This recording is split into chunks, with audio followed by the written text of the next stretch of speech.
My palate is such that I'm called the God tongue, and only experienced, extravagant, nuanced dishes grace my dining table.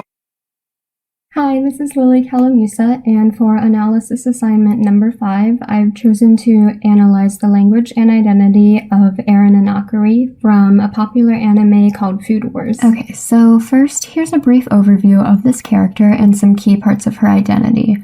First, Erin is a 15-year-old girl. I don't know why anime characters are always so young. Erin is a culinary prodigy and possesses what's known as the God tongue, which basically means she's really good at tasting things and knows everything about a dish just by tasting it. She attends Totsuki Academy, a cutthroat culinary school for elites, and her grandfather is also the director of the school.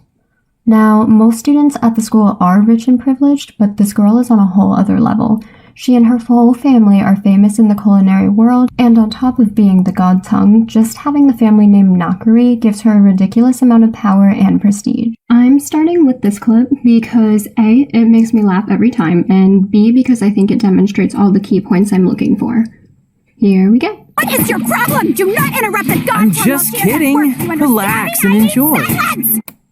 So I think it's pretty clear that this girl is overreacting and losing her temper. She's yelling and speaking really fast, basically having a mini outburst. This is something that indicates that she hasn't reached the level of maturity where she can control her temper.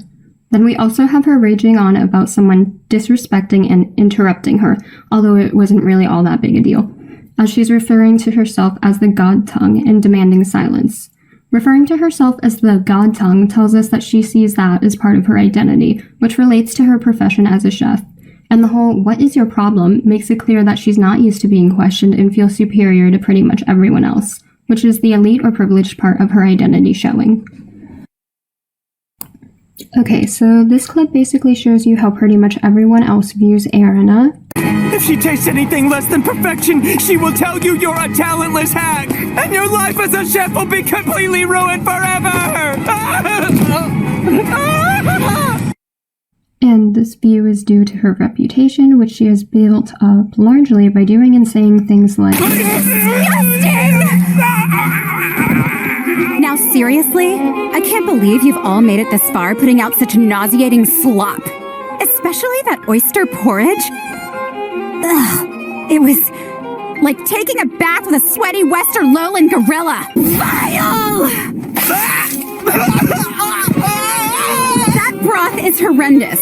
It like tricks you into thinking you're enjoying yourself, and then a jukebox drops on your face. It's also worth noting here that she's talking to grown adults here that have businesses already.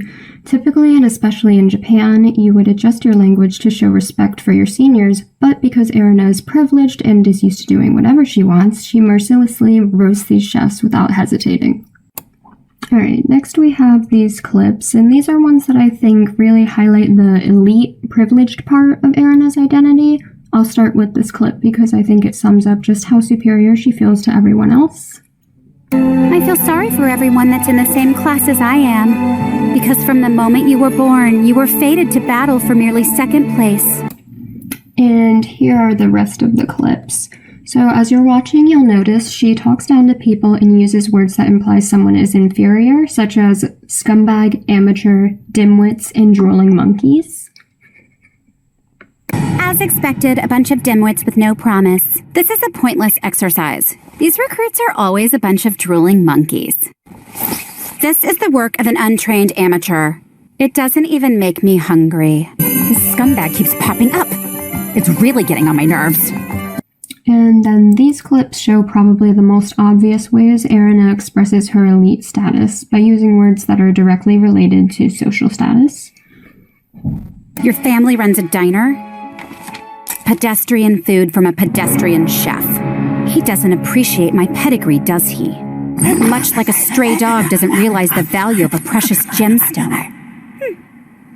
Well, you will have the honor of me tasting your food. I'm sure it will be a meal fit for a trucker. Food made by the very picture of the common man? I'll make myself clear. I do not approve of this decision. Not of you, and not of your peasant cooking. I'd like to point out that the words she used from the last set of clips were more broad. They could refer to anyone who she deems an idiot, but the terms from these clips like pedestrian, the common man, peasant, are more tied to class or social status. The phrase fit for a trucker isn't as direct as the other words, but since trucking is often associated with being uneducated and unrefined, we still see that aspect of class in there. This academy has no need for people like you! We also might want to stop and think to ourselves what Erina means by people like you. The phrase is being used in a negative context and serves to separate whoever the you is from herself. In all likelihood, the you is the so-called common man, also known as Soma. So in this case, we see the phrase people like you being used to degrade someone else based on their status while simultaneously elevating the one speaking. By all means, feel free to have yourself a taste of the gap between your cooking and mine. Huh? You mean we'll taste and compare? Sure, that's cool. We'll do it after the challenge. No, we're not doing anything. You got that? This lowlife just doesn't get it! Okay, so in that clip, Erina uses her language to make it clear that she's better than Soma, so she's trying to portray the elite superior part of her identity here. But Soma doesn't seem to pick up on it, which evidently frustrates Erina. So we have an example of using language, in this case sarcastic language, to portray oneself in a certain way. But that doesn't have the intended effect because the addressee isn't making that connection with the kind of language being used. So in this next clip, we're going to see that Erina is comfortable with interrupting people, which matches with her privileged identity piece and the feeling of superiority she gets from it. Additionally, one of last week's readings discussed a study on men versus women and how confrontational their language is. I said I'd be interested to see if the way one was raised would change the results of that study, and this clip kind of pairs well with that, considering Erina identifies as female, and contrary to what the study said, she clearly is very confrontational in her language and still interrupts people. Also, excuse my voice crack there. I was running out of air, and I really didn't feel like re-recording that whole thing. After that, you will be asked to prepare 3 dishes. Those who proceed... Seriously? Next we have these clips which highlight the profession part of her identity as a chef. It's weird saying profession because she's 15, but bear with me. For a chef, failure is unacceptable. I don't know. I do know! Only the most exceptional dishes should grace the dining table of culinary establishments. It is the essence of haute cuisine. Okay, so you probably noticed how seriously she talks about haute cuisine here. You can also tell in her tone that she's getting pretty worked up about it, which reflects her dedication to that endeavor, which for her is her career. In this next clip, we're going to see some really extreme language here. Well, I consider it extreme. So you're going to see how Erina uses words like violate and pollute. It seems a little dramatic, right? There's no doubt that Erina can be a bit of a drama queen, but I'd like to argue that she uses such dramatic words here because she takes cooking so seriously and has such high standards being a culinary elite and also the god tongue. It does you no good to violate and pollute a person's tongue with something like this. Then we have this clip. You might have remembered that this was a topic I discussed in a previous assignment also. This clip shows both the elite or superior part of Erina's identity as well as the profession part. There is far too little ma and la in this. Here's the condescending elite part. In this you'll see how she blatantly calls Soma dumb. Did you say mandala? What the heck are you talking about? You're so dumb, you should be ashamed. And this is the profession part. She goes into ma and la in a lot more depth, but for the sake of time we're going to skip the details here. Listen, in Chinese cuisine there are 2 main pillars of spiciness. Okay, so I'm going to pause here and real quick point out that Erina said listen before she went on to discuss Chinese cuisine. And she does this on several occasions throughout the series, but for the sake of time I've just included these 2, which will be in the next clip. This matches the elite part of her identity in that when you tell someone to listen, you're exerting authority and demanding cooperation from someone else. Listen, I know your group is trying to expand its business. Also, when you say it like, listen, it just hits different. These next few clips highlight the age part of Erina's identity and could also be seen as touching on her gender identity as well. I've kind of let them just all run together because I think it's funnier that way, so prepare yourself. Who does this guy think he is? He is so full of it, so disrespectful towards me, Aaron Anakari. I am not even going to look at his stupid smug face. There is no way they'll ever choose you for something as elite as this. It's none of your damn business. I am not feeling festive. I don't ever play such frivolous games. How the hell is this happening right now? What is this? Don't touch me. I can stand up on my own, okay? What are you talking about? I was doing no such thing. Damn it, he did hear me. Get out of here. Just go away and take your stupid bath. All right, fine. So, in all of those clips, we see Erina having a fit or overreacting to something. Just like the first clip shown in this presentation, she's usually raising her voice, speaking really quickly, and has an aggressive, irritated tone, which reflects the fact that she's only 15 and hasn't developed a certain level of maturity where she can contain her anger like that. These next two clips also fit with the age part of her identity, but combined with her gender identity. You could also argue that the elite part shows up when she says, "As long as you understand that."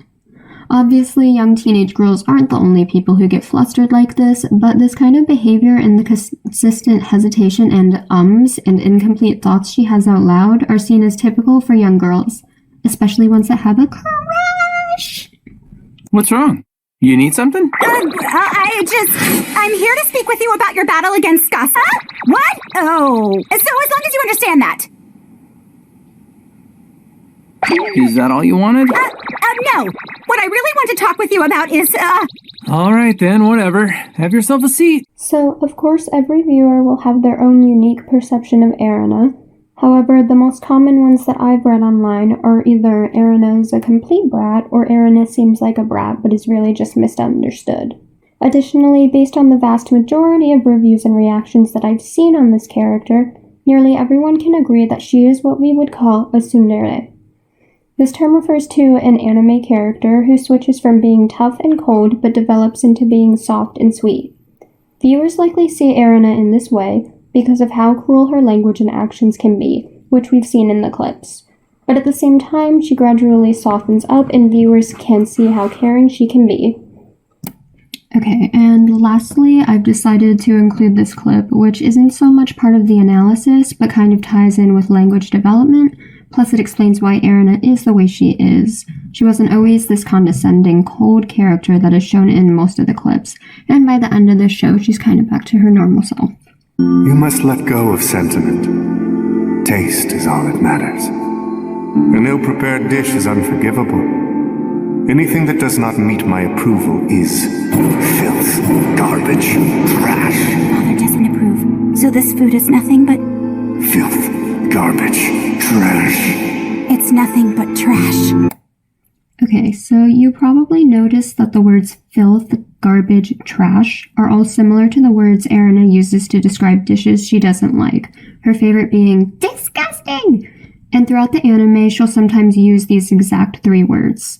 So this is kind of a demonstration on how she's picked up these words and started using them to describe food in such hurtful ways. Thanks for watching. I hope you enjoyed my analysis. I had a lot of fun doing it. So yeah.